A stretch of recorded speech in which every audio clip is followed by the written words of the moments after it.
ഞാൻ Mubashir CP കഴിഞ്ഞ +1 public എക്സാമിൽ 520 മാർക്ക് കിട്ടിയിട്ടുള്ള 28 സ്റ്റുഡൻസിൽ ഒരാളാണ്. ഞാൻ എക്സാം വിന്നറിൻ്റെ വീഡിയോസ് ഫോളോ ചെയ്തിട്ടായിരുന്നു പഠിച്ചുകൊണ്ടിരുന്നത്. എൻ്റെ +1 പബ്ലിക് എക്സാം പ്രിപ്പറേഷനെ പറ്റി പറയുകയാണെങ്കിൽ ഞാൻ പഠിക്കാൻ തുടങ്ങുന്നത് ഫോക്കസ് ഏരിയ വന്നപ്പോഴാണ്. ഫോക്കസ് ഏരിയ വരിക എന്ന് പറഞ്ഞു കഴിഞ്ഞാൽ ജൂണിലാണ് പഠിക്കാൻ തുടങ്ങുന്നത്. ജൂണിൽ പഠിക്കാൻ തുടങ്ങുക എന്ന് പറഞ്ഞു കഴിഞ്ഞാൽ ബേസ് തൊട്ട് പഠിക്കാൻ തുടങ്ങുന്നതിന് അപ്പോഴാണ്. അതായത് ആ ടൈമിൽ എനിക്ക് ചാപ്റ്റേഴ്സിൻ്റെ പേര് പോലും അറിയില്ല. ഓൺലൈൻ ക്ലാസ് ആയതുകൊണ്ട് തന്നെ എനിക്ക് സ്കൂളിൽ എടുക്കുന്ന ക്ലാസ്സസും തിരിയാത്തത് കൊണ്ട് തന്നെ ഞാൻ ക്ലാസ്സിൽ കയറാറില്ല. പെട്ടെന്നായിരുന്നു ഫോക്കസ് ഏരിയ വന്നത്. ഫോക്കസ് ഏരിയ വന്നപ്പോൾ ഒന്ന് ഞെട്ടി, ഇനി പഠിക്കണം എന്നൊക്കെ തോന്നി. ഈ ഒരു ഫോക്കസ് ഏരിയ വരുന്ന സമയത്ത് എൻ്റെ കയ്യിൽ പഠിക്കാനായിട്ട് നോട്ടില്ല, അതുപോലെ തന്നെ ഒന്നും അറിയാത്ത ഒരു ചാപ്റ്ററിൻ്റെ നെയിമോ ചാപ്റ്ററിനെ പറ്റിയൊന്നും ഒരു ധാരണയില്ലാത്ത ടൈമിലാണ് പഠിക്കാൻ തുടങ്ങുന്നത്.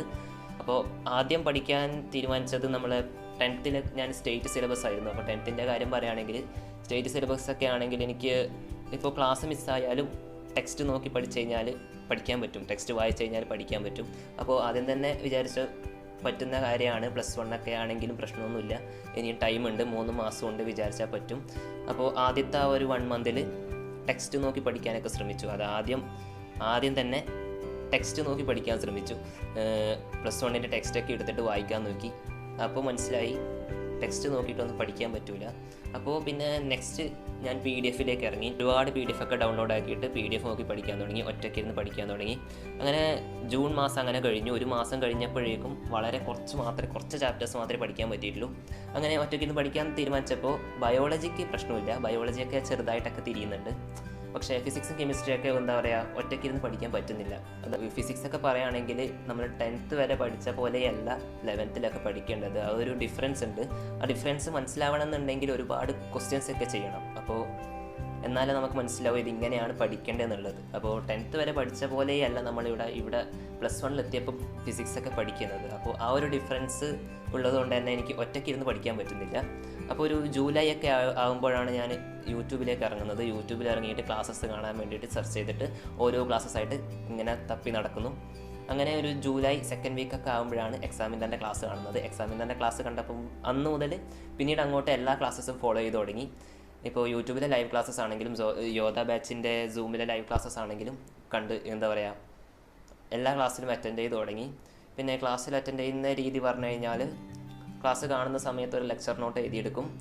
പിന്നെ വേറൊരു PDF തുറന്ന് വെച്ചിട്ട് ഈ ലെക്ചർ നോട്ടും വെച്ചിട്ട് ആ ചാപ്റ്റർ പഠിക്കും. എന്നിട്ട് ആ ചാപ്റ്റർ പഠിച്ചു കഴിഞ്ഞതിന് ശേഷം ഷോർട്ട് നോട്ട് എഴുതും. പിന്നീട് റിവിഷൻ്റെ ടൈമിലൊക്കെ ആ ഷോർട്ട് നോട്ട് മാത്രം വായിക്കുക. റിവിഷൻ്റെ കാര്യം പറയുകയാണെങ്കിൽ എനിക്ക് റിവിഷൻ ചെയ്യാൻ ഭയങ്കര മടിയാണ്. അതായത് ഒറ്റയ്ക്ക് ഇരുന്നിട്ട് ഞാൻ റിവിഷൻ ചെയ്യില്ല. 10th വരെ അങ്ങനെയായിരുന്നു. പഠിക്കാൻ മാത്രമേ മൂടുണ്ടാവും, റിവിഷൻ ചെയ്യാൻ ഭയങ്കര മടിയാണ്. അതുകൊണ്ട് എല്ലാ ടൈമിലും റിവിഷൻ അടക്കം ഞാൻ എക്സാം വിന്നറിൻ്റെ ലൈവ് ക്ലാസ്സസ് ഫോളോ ചെയ്തിട്ടായിരുന്നു ചെയ്തുകൊണ്ടിരുന്നത്. മാരത്തണൊക്കെ നടത്തുക, പിന്നെയും മെൻറ്റി ക്വിസൊക്കെ നടത്തുക. മെൻറ്റി ക്വിസൊക്കെ ഭയങ്കര യൂസ്ഫുൾ ആയിരുന്നു. കാരണം ഇന്നൊരു മെൻറ്റി ക്വിസ് കഴിഞ്ഞിട്ട് നെക്സ്റ്റ് ഡേ ഒരു മെൻറ്റി ക്വിസ് ഉണ്ട് എന്ന് പറഞ്ഞു കഴിഞ്ഞാൽ ആ ഒരു ദിവസത്തിനുള്ളിൽ തന്നെ ആ ചാപ്റ്റർ മൊത്തം പഠിച്ചു തീർക്കും.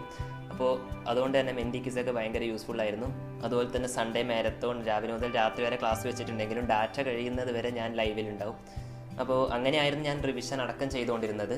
ഇപ്പോൾ +1 പഠിക്കുന്നവരോട് എനിക്ക് പറയാനുള്ളത്, ലാസ്റ്റ് ടൈമിലേക്ക് വെച്ചിട്ട് എല്ലാം കൂടി പഠിക്കാമെന്ന് വിചാരിച്ചു കഴിഞ്ഞാൽ ചിലപ്പോൾ പണി കിട്ടാൻ നല്ല ചാൻസ് ഉണ്ട്. സോ ഡെയിലി ഒന്ന് പഠിക്കാൻ ശ്രമിക്കുക.